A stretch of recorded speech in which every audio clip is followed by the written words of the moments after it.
Assalamualaikum warahmatullahi wabarakatuh. Perkenalkan, saya Dr. Anggita Putri Kantilaras. Saya dari bagian Radiologi Intervensi FKIK Universitas Muhammadiyah Yogyakarta. Pada kesempatan kali ini saya akan memperagakan bagaimana kita melakukan pemeriksaan FAST, FAST. Apa itu FAST? FAST adalah singkatan dari Focus Assessment Sonography for Trauma, yaitu pemeriksaan USG yang dilakukan pada pasien-pasien dengan kasus trauma atau istilahnya cedera di organ perut. Pemeriksaan FAST ini sangat penting dilakukan atau sangat penting untuk diketahui oleh mahasiswa semua bahwa karena pemeriksaan ini memiliki standar kompetensi level 3. Level 3 artinya bahwa adik-adik dapat melakukan pemeriksaan FAST atau pemeriksaan USG abdomen ini di bawah supervisi oleh dokter yang kompeten, atau istilahnya dapat melakukan pemeriksaan FAST ini di dalam suasana latihan. Nanti akan saya jelaskan bagaimana detail alat untuk pemeriksaan USG dan juga untuk bagaimana teknik pemeriksaan FAST ini. Yuk, mari adik-adik bisa menyimak video dari pemeriksaan FAST yang akan saya lakukan. Pemeriksaan ini sangat mudah, yaitu cukup 5 menit. Ya, kita lihat setelah kita menyalakan USG maka akan tampak tampilan seperti ini. Nah, ini yang sangat kita perlukan adalah jangan lupa adik-adik untuk menulis identitas pasien ya, agar tidak tertukar pasiennya. Kita bisa klik tombol pasien di sini, ada tulisan pasien, kita klik di sini. Lalu kita masukkan data, misalnya Tuan Z, laki-laki usia 35 tahun. Nah, adik-adik bisa melihat di sini ada tombol trackball di sini, atau yang bulatan seperti ini. Ini akan atau sebagai kursornya. Setelah kita masukkan identitas, nama pasien, lalu jenis kelamin dan usia, maka kita dapat mengklik OK di sini. Klik OK, lalu kita klik Set di sini. Nah, ini baru kita memasukkan identitas. Selanjutnya kita akan memilih pemeriksaan yang akan kita perlukan di sini. Yang pertama adalah karena ini pemeriksaannya fokus abdomen, maka kita harus memilih di sini ada tombol probe. Kita klik probe di sini. Nah, di sini kita pilih adult abdomen ya. Jadi abdomen adult, klik di sini. Ini sangat penting kita ketahui karena apabila kita misalnya keliru memilih ke obsgyn atau ke bagian ginekologi, obstetri atau ginekologi, maka akan memberikan gambaran yang kurang bagus sehingga akan bisa membuat kita menjadi misdiagnosis. Setelah kita klik adult abdomen, maka kita klik exit di sini. Kita klik set, tombol set.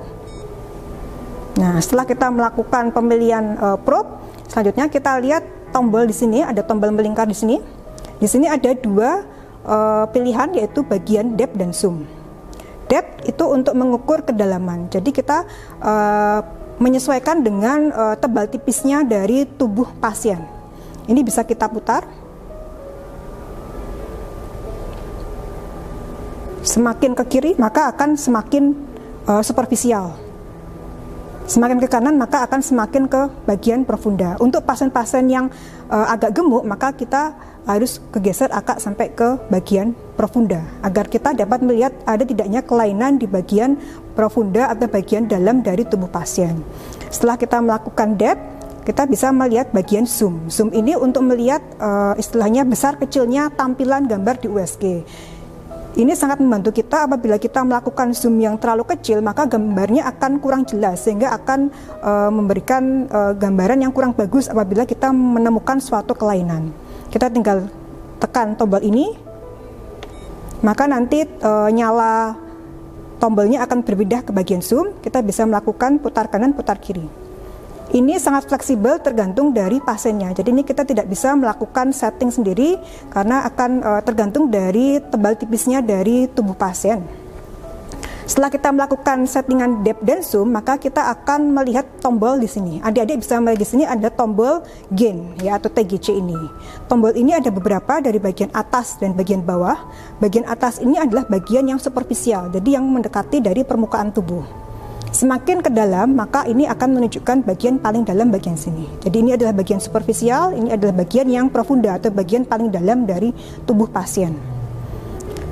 Ini kita bisa atur. Kalau semakin ke kiri maka akan memberikan gambaran yang semakin hitam.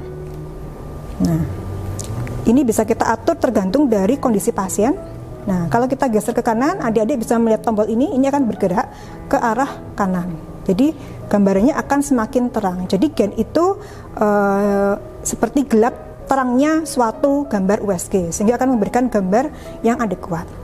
Adik-adik juga perlu diketahui bahwa USG ini sifatnya operator dependen, jadi pemilihan setting USG sebelum dilakukan pemeriksaan USG itu sangat menentukan dari kualitas gambar yang akan dihasilkan.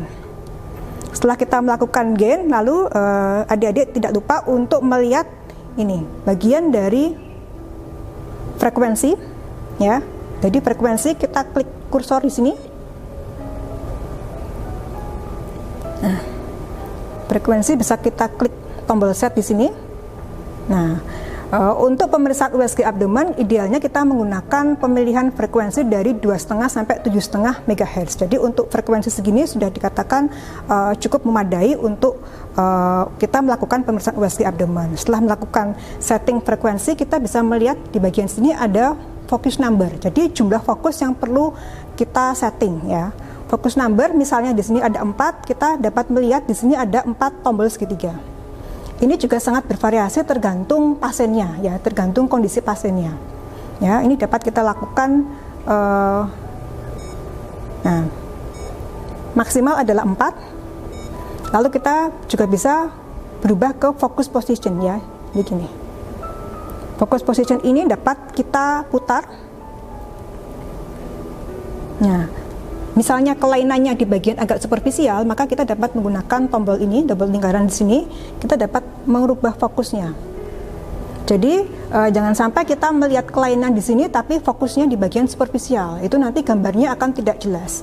Apabila kita melihat gambar kelainan di bagian area ini, maka fokus akan kita tampilkan di bagian yang ada kelainannya, sehingga gambarnya akan jelas, begitu.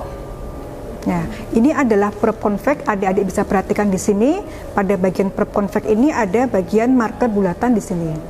Marker bulatan ini idealnya harus berada di sebelah kiri dari pemeriksa. Jadi betulnya seperti ini. Nah, nanti untuk pemeriksaan USG ini kita bisa melakukan potongan transversal dan juga longitudinal. Kenapa harus 2 potongan? Karena 2 potongan ini yang akan memberikan kita konfirmasi apakah betul ada kelainan yang tampak di potongan transversal yang juga tampak di potongan longitudinal. Nah, marker di kiri ini di sebelah kiri pemeriksa apabila pada potongan transversal. Jadi potongannya seperti ini. Apabila kita lakukan kita putar ke arah longitudinal, maka marker ini akan bergeser ke arah, misalnya ini transversal, maka kita putar ke arah longitudinal. Nah, marker ini akan berada di bagian kranial atau superior, atau menuju ke arah kepala dari pasien. Seperti ini. Jadi, kalau misalnya kita menggunakan marker di sebelah kiri, maka ini gambarnya akan keliru, ya. Keliru. Jadi, marker harus di sebelah kiri pemeriksa pada potongan transversal, dan apabila kita memutar probe ke arah potongan longitudinal, maka marker akan berada di bagian kranial atau bagian superior atau ke arah kepala pasien. Nah, untuk pemeriksaan USG ini adalah pemeriksaan yang memanfaatkan gelombang suara, maka kita memerlukan suatu penghantar yang akan kita letakkan dengan meletakkan gel di permukaan sini. Nah, gel ini harus kita letakkan secara merata. Nah, sehingga gel ini akan merata di seluruh permukaan. Nah, tadi kita sudah meletakkan jelly di sini.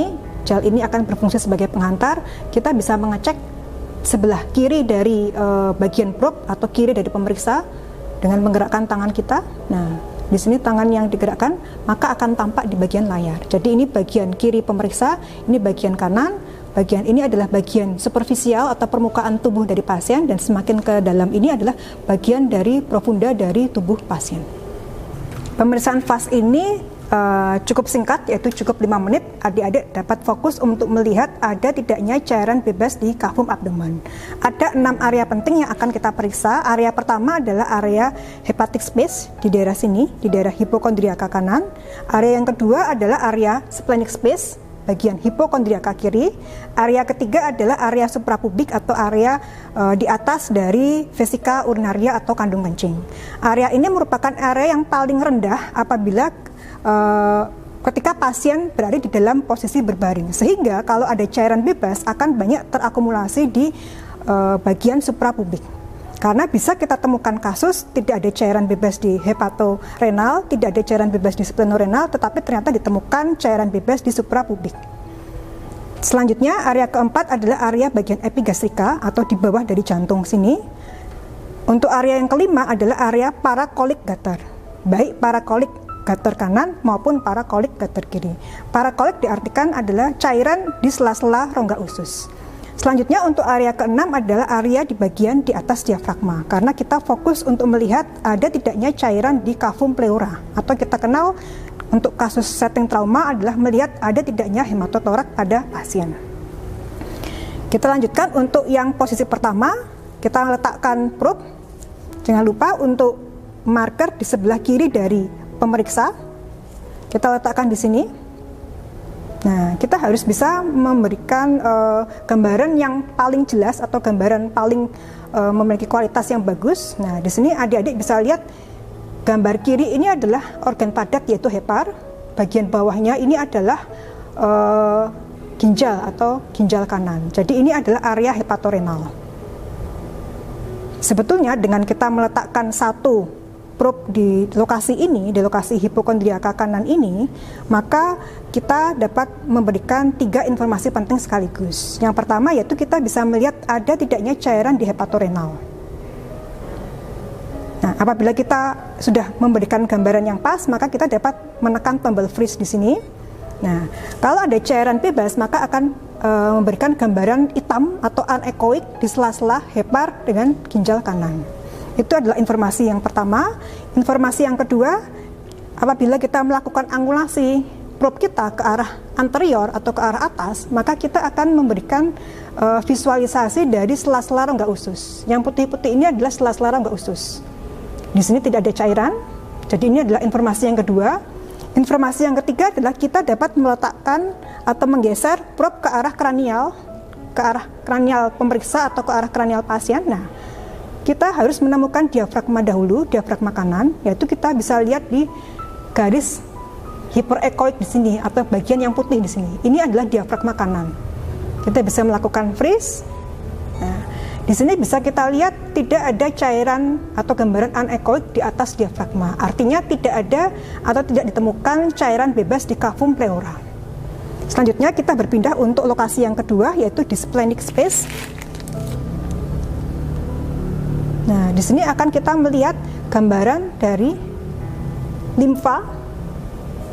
Ini adalah limfa, organ padat.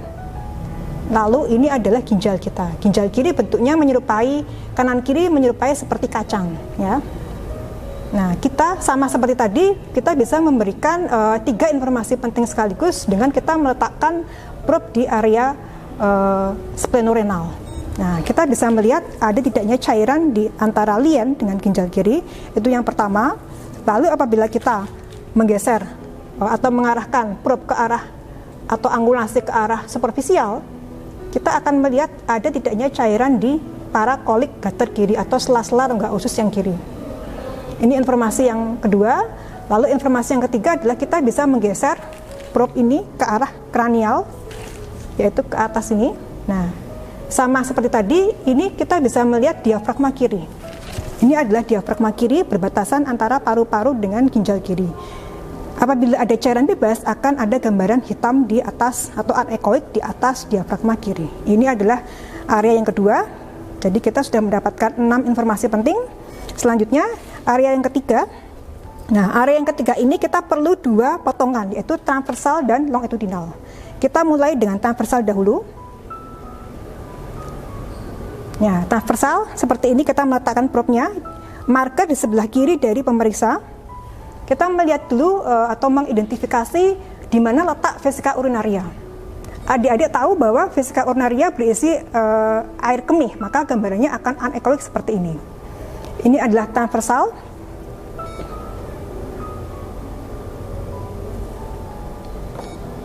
Nah, ini ada transversalnya. Lalu kita bisa memutar probe ke arah longitudinal atau 90 derajat dari arah posisi semula tadi. Nah, dengan marker tetap di sebelah kiri dari pemeriksa. Nah, ini adalah area, potongan longitudinal. Nah, Apabila ada cairan bebas, maka akan ada gambaran anechoic di bagian superior dari vesika urinaria. Ini memerlukan 2 potongan karena kita memerlukan konfirmasi apakah betul yang kita temukan di transversal juga kita temukan di potongan longitudinal. Ini adalah area yang ketiga. Lalu untuk area keempat kita fokus untuk ke perikard.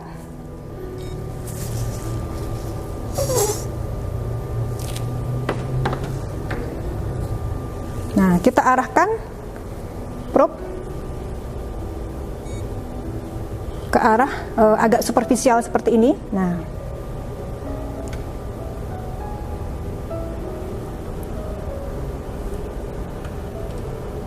ada bagian yang berdenyut, ini adalah bagian dari jantung.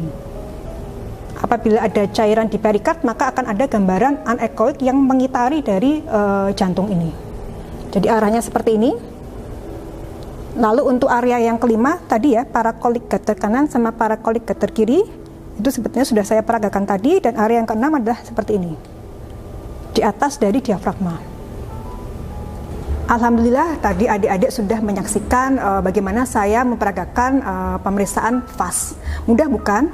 Apabila nanti di dalam saat skill lab atau di dalam lapangan adik-adik menemukan ada kesulitan, maka adik-adik dapat menanyakan ke saya ataupun kepada rekan saya. Terima kasih, semoga video ini dapat bermanfaat untuk adik-adik semua. Waalaikumsalam warahmatullahi wabarakatuh.